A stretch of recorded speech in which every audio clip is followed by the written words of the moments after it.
Hello, and welcome to this roundup of my 5 favorite romance novels that I read this month. I'm Olivia, your favorite resource for book recommendations you can easily screenshot, and you're watching Random Olive Reads. First up is The Earl Was Wrong by Britt Bell, which is book 1 of the Graydon series.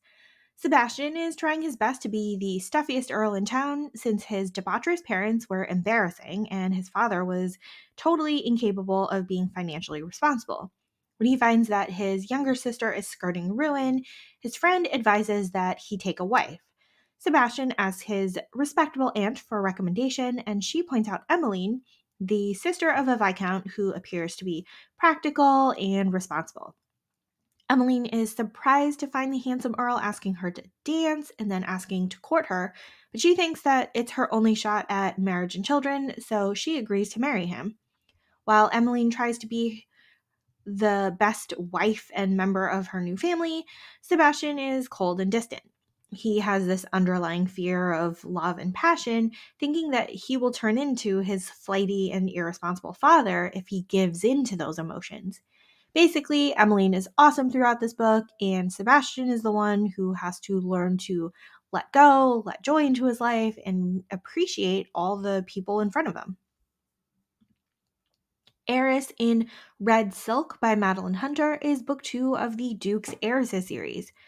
Kevin is distressed and annoyed that his uncle gave partnership of his business to a complete stranger. When he finally discovers that Rosamond is a milliner in a country town, he sends his cousin-in-law to inform her of her inheritance.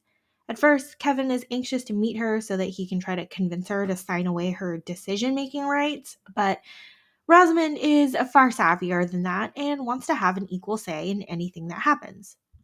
Rosamond has her own history of having worked as a maid and then becoming a milliner's apprentice and ultimately opening her own shop for fine hats.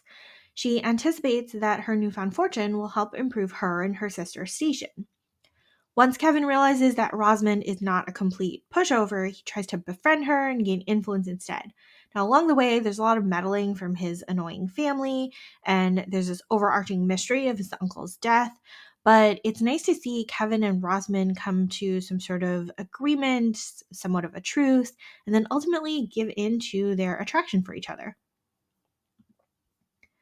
My Roommate is a Vampire by Jenna Levine is a standalone paranormal romance. Cassie is an artist in Chicago working too many jobs for not enough money and comes across an apartment listing for a ridiculously low price. Having few other options, she ends up taking the apartment and finds that her new roommate, Frederick, is a little eccentric. His manner, dress, penmanship are completely out of this century, and he seems to have trouble navigating technology and basic human errands. When Cassie eventually finds out that Frederick is a vampire, she's horrified at first, but then agrees to tutor him in the ways of modern age since he was in a coma for the last century. While most of the text is from Cassie's perspective, we get glimpses into Frederick's perspective at the start of every chapter with letters, text messages, and diary entries that Frederick composes. This book is super funny and delightful to read. The Lady is Tempted by Kathy Maxwell is a standalone novel in Regency era England. Deborah and Tony have a happenstance meeting at an inn during a rainstorm and have an instant attraction for each other. They fall into a tryst during their stay, but both have totally separate obligations that keep them apart. Deborah is a country widow who has also been responsible and cared for her younger sisters, while Tony is a somewhat disgraced earl with a scandalous past and parents. Oh, and Tony's also already engaged to a proper young lady to improve his social station. It was interesting to see how these two end up together and work through their respective family issues. And finally, A Holly Jolly Ever After by Julie Murphy and Sierra Simone is book 2 of the Christmas Notch series. Ex-boy band member turned pizza mogul Callum is set to star in a sexy Santa movie after gaining notoriety after a certain sex tape was leaked. Former child actor and all-around good girl Winnie is in a tough spot following her divorce and an illness that prevented her from being in last year's Christmas movie. And now she's being given the opportunity to rebrand herself by co-starring with Callum. She's super hesitant at first, but finally decides to give it a try. Upon her first meeting with Callum and the movie's intimacy coordinator, she soon realizes that she's totally in over her head and has no idea how to portray sexual satisfaction on screen, having never experienced it off screen. She's got plenty of homework to do there, but her super conservative, purity based upbringing is creating a lot of mental blocks. Callum has his own insecurities of being the least sought after boy band member and always being looked at as a hookup rather than relationship material.